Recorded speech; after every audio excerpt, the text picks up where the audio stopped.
Good morning, members of the MAG Economic Development Committee. I'd like to call this meeting to order. For those around the table, please turn on your microphones when speaking. For those participating via Zoom, please state your name when making a comment or asking a question. The MAG public comment process allows members of the public to comment on items on today's agenda or on items that fall under MAG's jurisdiction. If you would like to comment at today's meeting, please fill out a white request to speak card located on the information table in the hallway and give it to a MAG staff. If you are parked in the garage, parking validations are available on the information table in the hallway. If you purchased a transit ticket to come to the meeting, please see staff for a ticket. Hearing assisted devices are available for MAG. Before we begin with roll call, I'd like to thank the members who are ending their term serving the Economic Development Committee. On behalf of Maricopa Association of Governments, we sincerely thank you for your valuable contributions. We commend you for your dedication to fostering the economic growth of our region. We recognize the City of Chandler Vice Mayor Terry Rowe and the Town of Gilbert Council Member Scott September.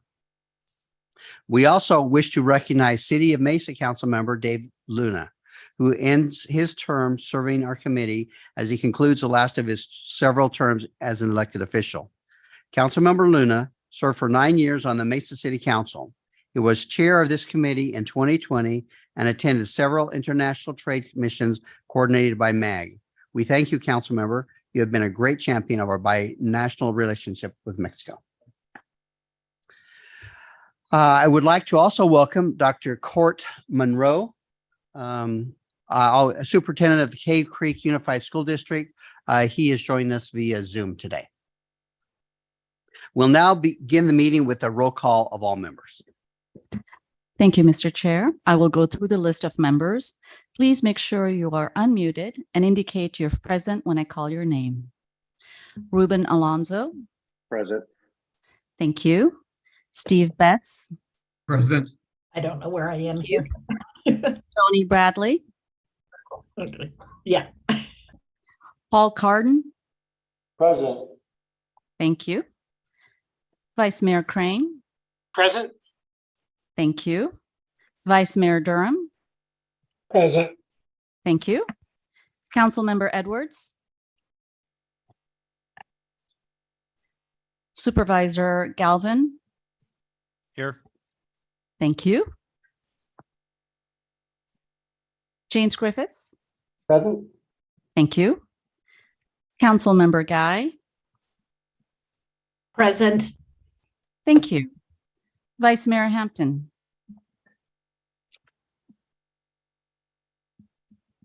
Mayor Hermosillo. Welcome to Zoom. Enter your meeting ID Intra followed by Hoffman. pound.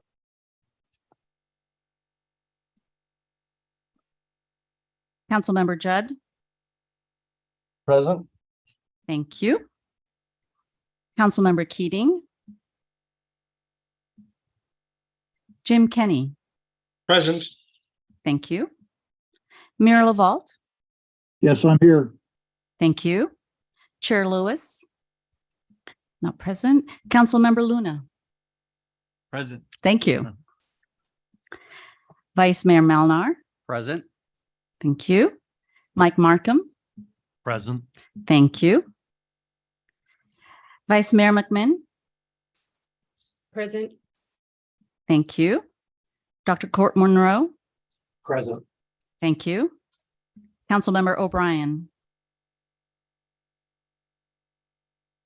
Councilmember Oliphant. Present. Thank you. Councilmember Pineda. Vice Mayor Rowe. Darcy Renfro. Mark Sanders. Todd Sanders. Councilmember September. Here. Thank you. Mayor Smith. Here. Thank you. Scarlett Sprang. Marisa Walker. Bob Worsley. Here. Thank you. Mr. Chair, we have quorum. Thank you very much. If you'll please Councilman, with me now and I'll lead the Pledge of Allegiance. I pledge allegiance to the flag of the United States of America and to the republic for which it stands, nation under God, indivisible, with liberty and justice for all.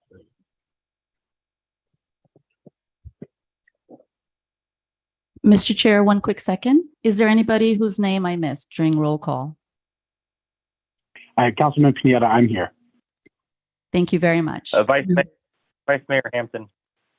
Thank you very much. Noted. Thank you. Our next item on the agenda is a call to audience. This is an opportunity for the public to comment on items that fall under MAG's jurisdiction that are not on the agenda or that are on the agenda for discussion and not for action. Do we have any cards on file? Mr. Chair, we have not received any cards or comments. Okay, and do we have any written comments? Mr. Chair, we have not received any comments. Okay, very good. Next item on the agenda is the approval of the October 4th, 2022 Economic Development Committee meeting minutes. Let me finish this. Our next item is again, if there's any members that have any questions or comments regarding the minutes. Seeing none, do we have any staff written comments? Mr. Chair, we have not received any comments on this item. Okay, is there a motion to approve the minutes? So moved. We have a motion by Dave Luna. Do we have a second? Second, Mike Markham. We have a second by Mike Markham. For those in the room, we'll take a voice vote. For all those in favor of the minutes in the room, please say aye. Aye. Those opposed say nay. Staff, will you now conduct a roll call vote of those participating virtually? Thank you, Mr. Chair and members of the Economic Development Committee. I will go down the list of members participating via Zoom. Please unmute and indicate how you vote. Ruben Alonso. Yes. Thank you. Steve Betts. Yes. Thank you. Paul Cardin. Yes. Thank you. Vice Mayor Crane. Yes. Thank you. Vice Mayor Durham. Yes. Thank you. James Griffiths. Yes. Thank you. Councilmember Guy. Yes. Thank you. Vice Mayor Hampton. Yes. Thank you. Councilmember Judd. Yes. Thank you. Jim Kenny. Aye. Thank you. Mayor Lavalde. Yes. Thank you. Vice Mayor McMahon. Yes. Thank you. Dr. Court Monroe. Yes. Thank you. Councilmember Oliphant. Yes. Thank you. Councilmember Pineda. Yes. Thank you. Mayor Smith. Yes. Thank you. Is there anyone whom I missed? Bob Worsley, yes. Thank you.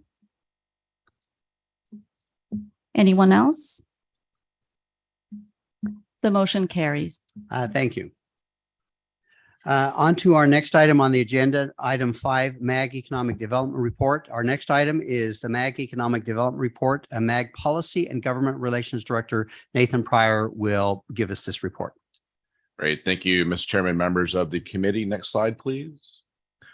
We wanted to share information about the Building Bridges to Global Markets event on December 8th. That's organized by the U.S. Commercial Service as part of their Global Diversity Export Initiative.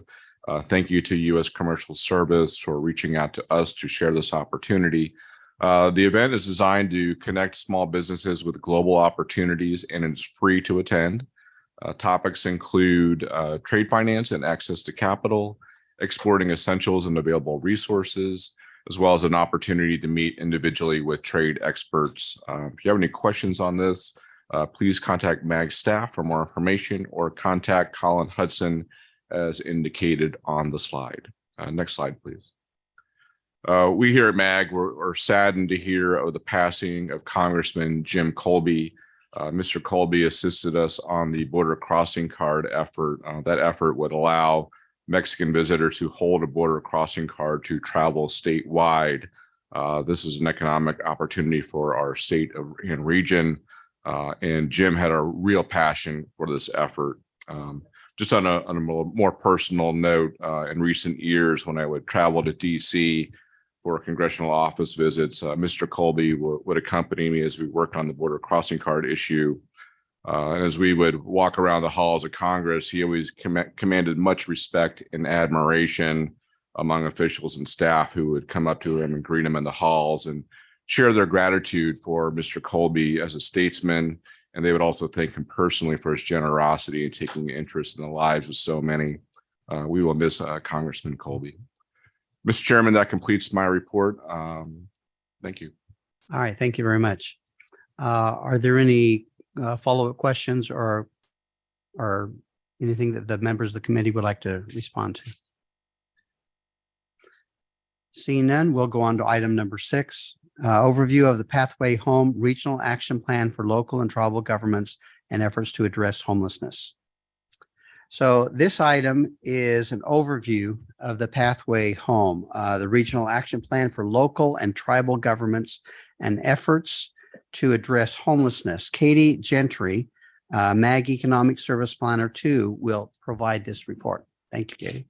Thank you, Mr. Chairman and members of the committee for this opportunity to present and give you an update as to where we are in addressing homelessness.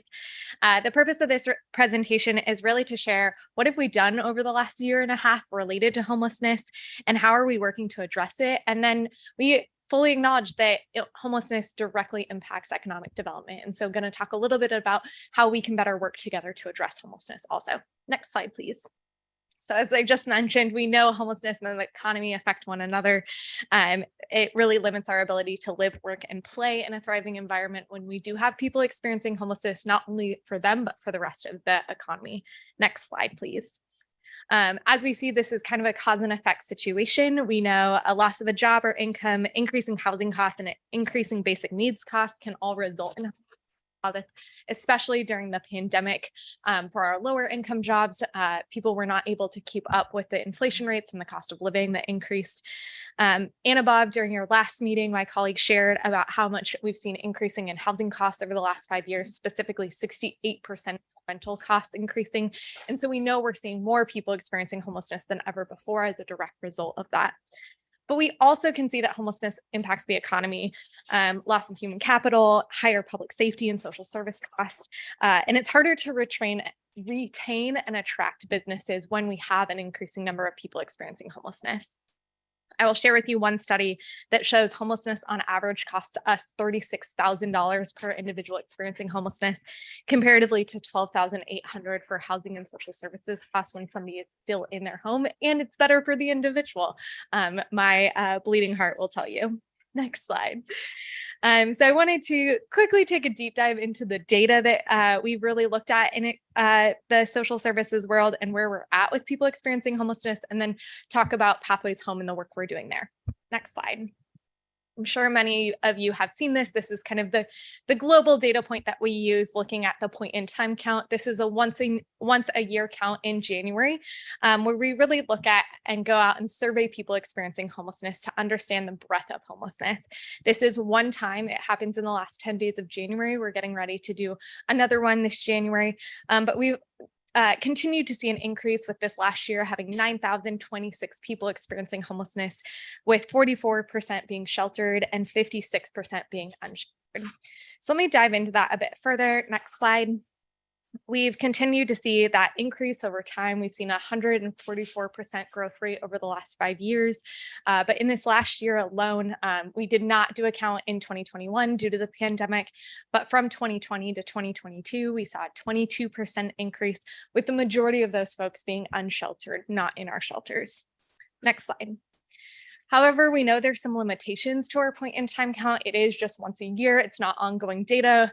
And so we've started really looking at other sources of data specifically being our homeless management information system.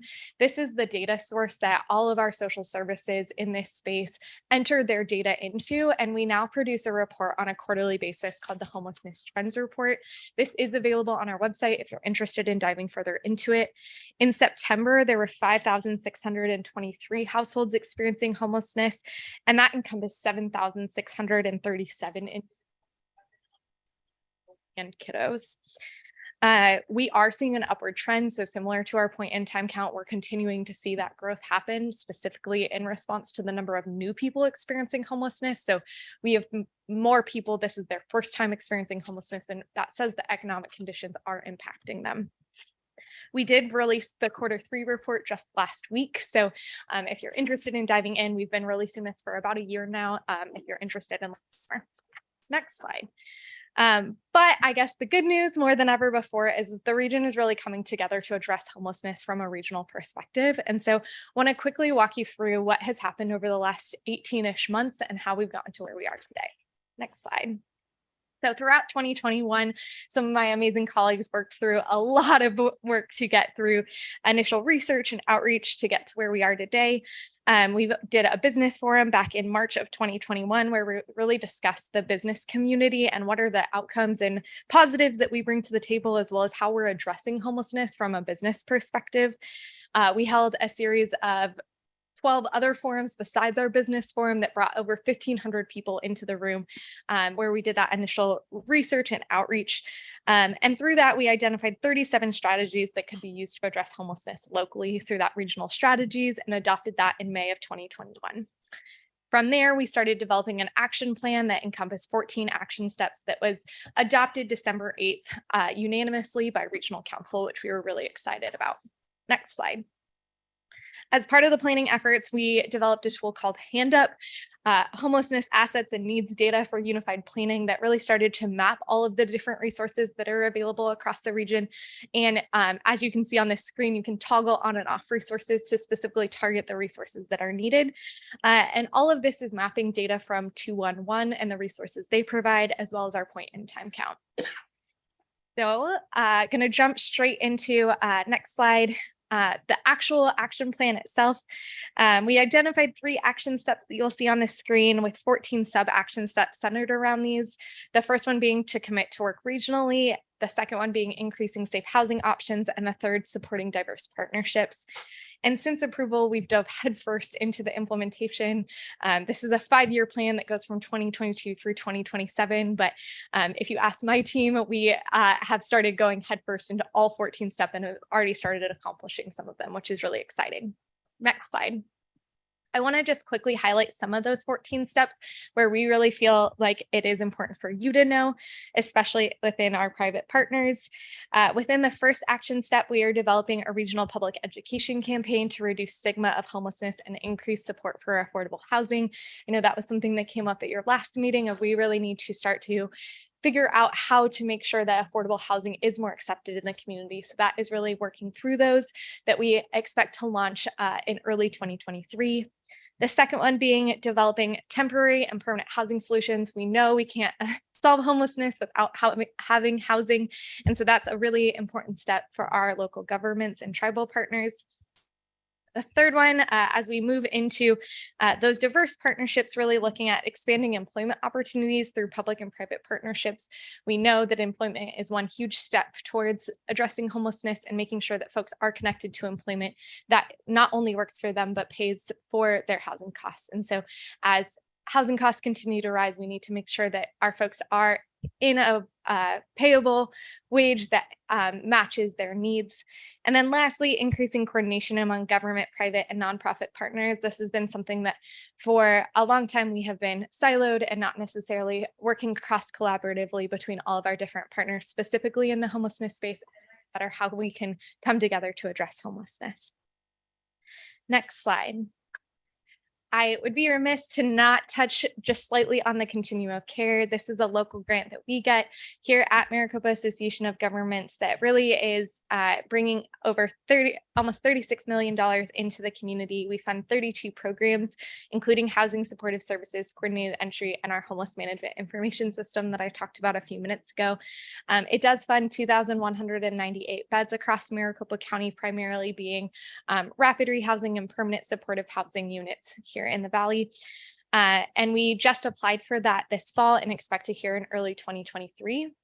The other big announcement that came from HUD this year, the Department of Housing and Urban Development, was a supplemental notice of funding opportunity. This was the first of its kind, as far as we know, about that released additional money specifically focused on unsheltered. And locally, we applied for $28 million to really address our unsheltered population.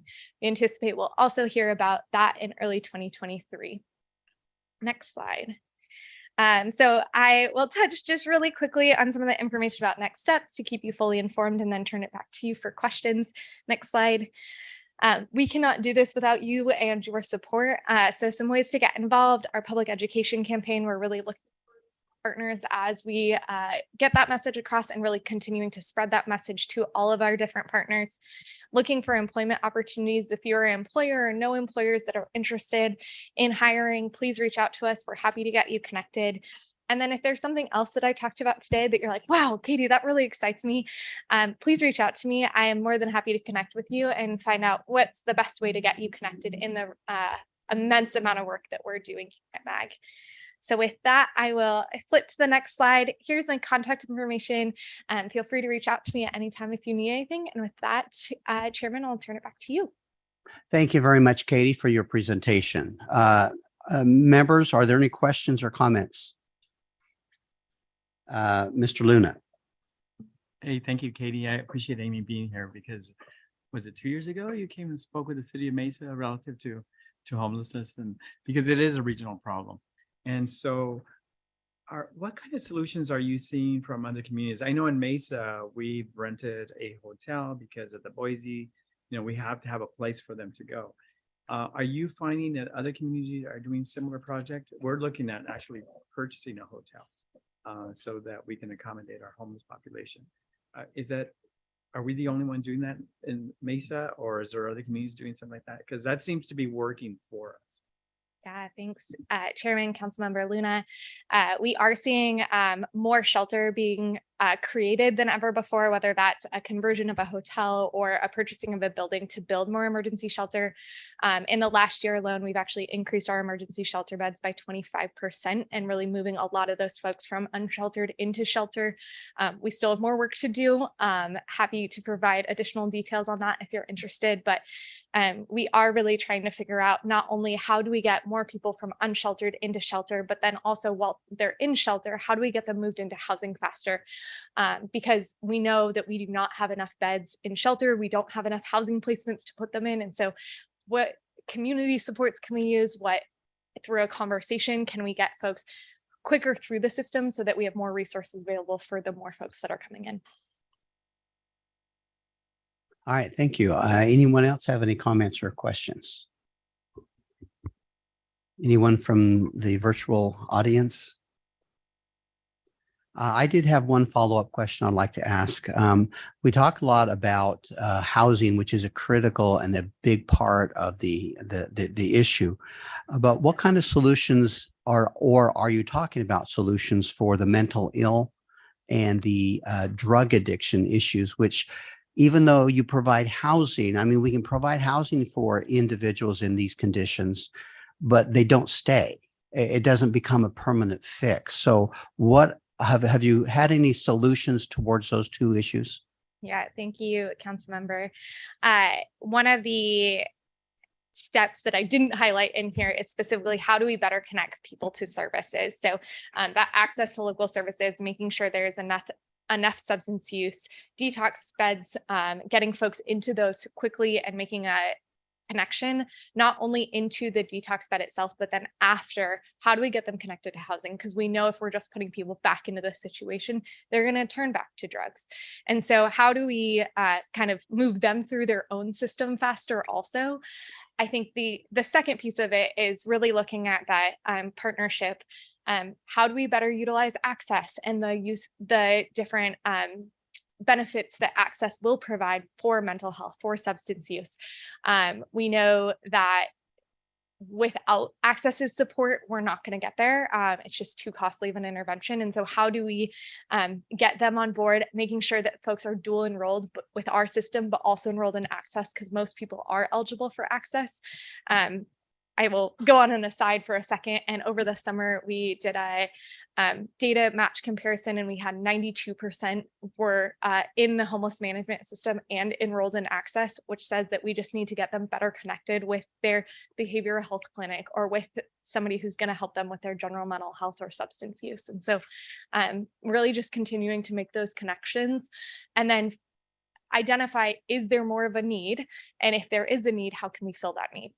Excellent. And along with that, I think one of the things I like to see are some statistics in this arena of how many of the people that are coming into these programs are we actually helping? How many are we getting off of the drugs and giving them the mental health care that they really need to make it a permanent fix rather than just a temporary? And part of that, I think, is also, I mean, do you have any guidelines or rules and regulations that you follow that, you know, if someone has an addiction problem, that they follow some sort of program in order to, you know, benefit from the housing offering? Yes and no. I will say some of our programs are what is called a housing first model. So it means that we know they need to be stable in housing in order to address some of the other challenges. So whether that is substance use or mental health, we need to get them stable to be able to then offer all of those services. The flip side of it is we definitely have folks that go into substance use treatment first, and then after, we're getting them connected to whether that is social supports or housing or whatever the services that they need. I think the biggest thing is we do not have near enough resources for the folks that need it. And so how do we get folks back connected with, if you're not using substances, can you go stay with your sister or mom or brother or friend? And so how can we wrap that entire level of support services around you with a case manager to be able to get you connected with the people that you need to get connected to? Okay, thank you. I really thought that it was a great idea to use Access. Basically, it's a state-funded program, and we get the state to participate with us in that process. Well, I have to go to the legislature and ask them for it. So that's great. Thank you very much. Any other comments or questions? I do. Who is that? Scott go September, Town of Gilbert. Katie, thank you for that presentation, and thank you for everything you're doing with this very complex issue. So I have a question, and I'm sorry I don't know the answer to it. I don't know more about your program and what you're doing, but I know in the town of Gilbert and many other cities and towns, they have an outreach arm for the nonprofits and NGOs that are working in the community for this and other similar related social needs that are in the community. When Maricopa County, when MAG gets these grants, do we have a group that helps supports the other nonprofits whose efforts harmonize with, you know, your overarching goals? Yeah, that is really what my team is responsible for. So the Continuum of Care grant, not only do we get funding, but really the goals of the Continuum of Care are to say, how are we addressing homelessness from a regional perspective? And so I have a team of 4 planners that are really working together with all those nonprofits, bringing in, figuring out what assets and needs do they have? How do we address those needs and bring those assets to the forefront, and especially cross-learn from one another? So we work with your staff through our local jurisdiction committee, but then also on the ground, what nonprofits are doing the work and getting that funding to better coordinate when they have needs. Thank you for that insight. Of course. And thank you for your questions and comments. Katie, again, thank you very much for your presentation and for your answers. Thank you. Item number 7 is an overview of the Valley of the Sun United Way's 5-year Mighty Change campaign. Please note that Dr. Melissa Boydston, Vice President of the Community Development of the Valley of the Sun United Way, will be presenting instead of Mrs. Carla Vargas. Welcome, Melissa. Thank you very much. You left it on, right, Katie? Thank you. Good afternoon. I'm Dr. Melissa Boydston. I'm the Senior Vice President of Community Development Engagement at Valley of the Sun United Way. And I get the pleasure today, in lieu of Carla, to talk to you a little bit about our MC 2026 5-year strategic plan, as well as give you a little detail on our year one. We've already had 1 year of our strategic plan baseline report. So it's nice. It'll have some details and some data for you about some of the most pressing issues that are happening here in our community. Next slide, please. So it was about a year ago this month, as a matter of fact, we introduced the 5-year MC 2026 plan, which, by the way, stands for either Mighty Change or it stands for Maricopa County. But we have 7 bold goals in the MC 2026 in the areas of health, housing and homelessness, education, and of course, workforce development. Next slide. So once we launched MC 2026, we immediately realigned all of our resources and efforts as an organization, along with our nonprofit, school, and corporate partners to achieve these 5-year goals. And so just as a reminder, I'm going to go through each of them, each 7, pretty quickly here. So in the areas of health, we want to decrease food insecurity by 50%. Next slide. Increase the number of individuals with access to affordable healthcare by 100,000. In housing and homelessness, reduce homelessness by 50%.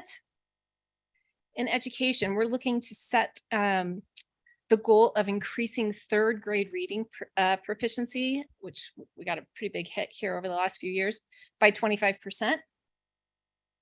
And increase the number of youth aged 16 to 24 engaged in either education and or employment. And in workforce development, we're looking to increase preparation of individuals for a living wage job and increase achievement of higher paying employment. Next slide, please. Thank you. So when we put a stake in the ground, like we did with MC 2026, we knew we wouldn't be able to do it alone. It's the kind of work that takes not only the philanthropy or nonprofit, but also the business community. I think that's a theme we hear over and over, right? As well as the public sector joining together to tackle these tough issues. So in order to do this work, we need strategic coalitions. MAG does a great job of convening through the continuum of care. I'm going to talk a little bit about that in a moment, but we also needed to surround ourselves around these other 4 or these other 3 areas. So to do this work, we brought together our funded partners. We fund about 147 different nonprofit organizations throughout the Valley, community key stakeholders, and about 250 folks signed up to join these coalitions to really try to tackle some of these issues. So we go into our coalition meetings with our ears and our minds open as a forum to keep our fingers on the pulse of emerging issues and to really create opportunity for innovative solutions and really very important to eliminate unnecessary barriers or duplication. These coalitions are a continuous feedback for us, and they really help guide us and inform us. And if we need to pivot, so we'll talk a little bit about these figures up here on the screen too, and how we came to pivot because of our coalitions and our feedback. We also learned about some emerging issues and put some solutions into place through our coalitions over the last year. And that was, for example, or some examples would be working with the county and the state to determine how we best support community needs in a non-duplicative way around ARPA funds, how we use some targeted messaging campaigns for vaccine misinformation, especially for those individuals in our community that were most hesitant or most resistant to be vaccinated. And then we learned that many nonprofits were impacted with the Great Resignation. So our education coalition brought together what we call an action team to address just that. And they helped create ways the nonprofits could come together and really strategically work to address that issue. We were also sure that we made sure our staff was engaged and involved in committees and boards to help guide strategy, help identify additional opportunities, gaps and duplicated efforts. For example, Rod Podlager, who is our Chief Development and Engagement Officer, co-chairs the continuum of care, Continuum of care for the county. That's a lot of C's. Thank you. We also launched several new initiatives, which is the part of the work that I oversee, which was very exciting. We launched what we call the Pathways for Economic Opportunity for Black and Latina Young Women. It's a program for Black and Latina young women 16 to 24 to gain access to career exposure through professional networking and mentorship, as well as pre-apprenticeship, apprenticeship, externship, internship. It's been wildly successful. We also launched Senior Connect, which was in partnership with Ruby's Diner. This was to get prepared meals out to homebound seniors. And then another really exciting program that we just launched over the last year is our Grassroots Initiative, which was really aiming at giving voice and support to some of the newer and smaller community-based nonprofit partners and allow them the access to funding and capacity building and support through an organization like ASCW. We also secured a $10 million grant to establish literacy hubs, and that's been launching over the last few months across the valley. Those will be in our elementary schools to tackle that third grade reading. And we enhanced our partnership with First Things First through a new child care scholarship program, really directed at the workers of Phoenix Sky Harbor to allow them to go back to work since airline travel has returned. Okay, so just a little bit about the slide here up in front of you. I wanted to go over those numbers. So these are goals that I've been talking about are really community level goals. We worked hand in hand with our partners to make sure that we were all saying the same thing and working towards the same thing. And since they're community level goals, we partnered to make sure that we were tracking data throughout the state. So folks like Center for the Future of Arizona or Education Forward Arizona, and of course, MAG helped influence these numbers that you see in front of you. And then as we were creating this initiative along with our community, we knew metrics were going to be key to track and really evaluate success. So we had our first year and we set some baselines and we wanted to show really prior to the pandemic, what kind of numbers we were looking at versus what's happening now. So that's what you see behind me is that change from before our launch to the most recent community data. So if we look just even at the point in time count that Katie mentioned earlier, the number of individuals experiencing homelessness went from 7,000 in our pre-launch numbers to 9,026 in the 22 count. Also, if we look at the 2021, our third graders took a 35% decline in reading proficiency, really widening that achievement gap among our students. Thankfully, the numbers are starting to go back up. We're seeing a lot of improvement. Also in youth engagement and the rates of higher paid employment are also moving in the right direction. Next slide. So this is, again, our scorecard. This is what we're aiming for by 2026, what the current baseline is at and where we plan to be with our partners in the next, 4 years now.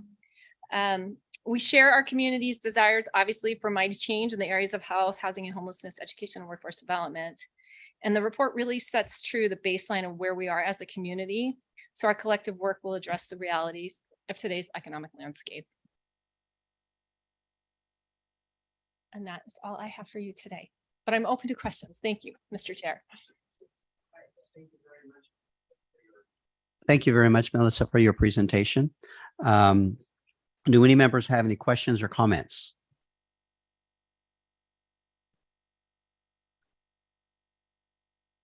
I guess you covered it all, Melissa. Thank you very much. I appreciate it. Thank you. All right. And if you're interested in diving in a little bit deeper on these numbers, it is on our website, full report, and I'd love for you all to take a look. Thank you. Thank you. The next item on the agenda is a request for future agenda items. Are there any requests from the membership for any items on future agenda?